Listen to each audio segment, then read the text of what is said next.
Assalamualaikum warahmatullahi wabarakatuh. Nama saya Najwa Pahira, saya angkatan 24 Penja. Saya di sini akan menjelaskan tentang etika dalam forum diskusi dan musyawarah. Yang pertama, pengertian dari etika dalam diskusi dan musyawarah, yaitu etika dalam diskusi dan musyawarah adalah aturan dan norma perilaku yang harus dipatuhi peserta untuk menjaga suasana yang kondusif, sopan, dan produktif. Etika ini mencakup sikap saling menghormati, kejujuran, keterbukaan, dan tidak memaksakan pendapat sehingga diskusi berjalan beradab dan menghasilkan keputusan yang baik. Prinsip-prinsip dalam forum diskusi dan musyawarah. Yang pertama, saling menghormati, berbicara memulai moderator, tidak memaksakan pendapat, menggunakan data dan fakta, etika peserta dan pengelola diskusi. Ketua diskusi harus memahami aturan main, memimpin secara sabar dan adil, serta mampu menengahi konflik jika muncul. Sekretaris harus pendekatan dan teliti dalam mencatat poin penting serta tanggap terhadap isi diskusi. Prinsip utama dalam musyawarah, yang pertama kesetaraan, yaitu semua peserta memiliki kedudukan dan hak yang sama. Yang kedua, kebebasan berpendapat, peserta bebas menyampaikan usulan asalkan bertanggung jawab dan sopan. Tiga, kebersamaan dan persatuan, mengutamakan kepentingan bersama daripada kepentingan pribadi. Empat, kejujuran dan keterbukaan, menyampaikan informasi dengan jujur dan transparan. Yang terakhir, menghargai perbedaan, menganggap perbedaan sebagai kekayaan dan tidak menjadikannya sebagai konflik. Dengan memegang teguh prinsip-prinsip tersebut, proses diskusi dan musyawarah akan berjalan.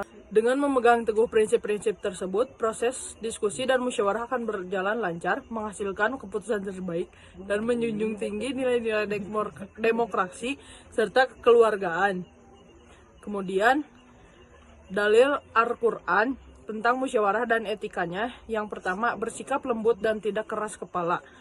Dalil Al-Quran tentang musyawarah dan etikanya. Yang pertama, bersikap lembut dan tidak keras kepala, yang berbunyi, maka disebabkan rahmat dari Allah lah kamu berlaku lemah lembut terhadap mereka. Sekiranya kamu bersikap keras lagi berhati kasar, tentulah mereka menjauhkan diri dari sekelilingmu. Karena itu maafkanlah mereka, mohonkanlah ampun bagi mereka, dan bermusyawarah dengan mereka dalam urusan itu.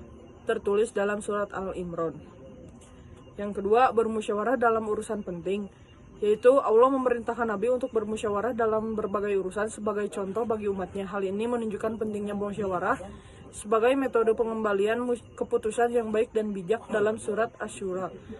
Tiga, menghargai pendapat dan tidak memaksakan, yaitu etika musyawarah mengajarkan untuk mendengarkan dan menghormati pendapat semua pihak tanpa memaksakan kehendak sendiri sehingga tercipta mufakat yang baik dan bermanfaat dalam surat Al-Baqarah.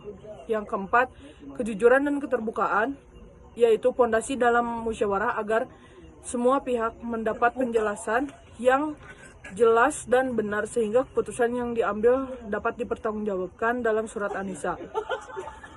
Prinsip etika dalam forum diskusi dan musyawarah menurut Al-Quran, yaitu yang pertama, lemah lembut dalam bertutur, keras kepala dan kasar. Prinsip etika dalam forum diskusi dan musyawarah menurut Al-Quran, yang pertama, lemah lembut dalam bertutur, jangan keras kepala dan kasar dalam berbicara, dapat merusak suasana musyawarah. Perilaku lemah lembut menjaga kehormatan dan keterbukaan. Yang kedua, saling menghargai dan mendengarkan. Setiap pendapat harus dihargai sebagai kontribusi positif tanpa menyela secara tidak sopan. Yang ketiga, bebas menyampaikan pendapat secara bertanggung jawab. Kebebasan menyampaikan pendapat harus diiringi dengan bertanggung jawab moral dan etika. Kesimpulannya, musyawarah dalam Islam tidak hanya tentang mekanisme pengambilan keputusan, tetapi juga soal etika tinggi yang harus dijalankan oleh semua peserta. Etika utama yang diajarkan oleh Al-Quran adalah kelembutan dalam bertutur, saling menghormati, keterbukaan, kejujuran, dan bertanggung jawab. Dalil utama seperti dalam surat Al-Imran, menjaga landasan penting untuk menjaga agar musyawarah berjalan dengan baik, harmonis, dan menghasilkan keputusan yang berkah. Sekian pengertian dan penjelasan dari saya.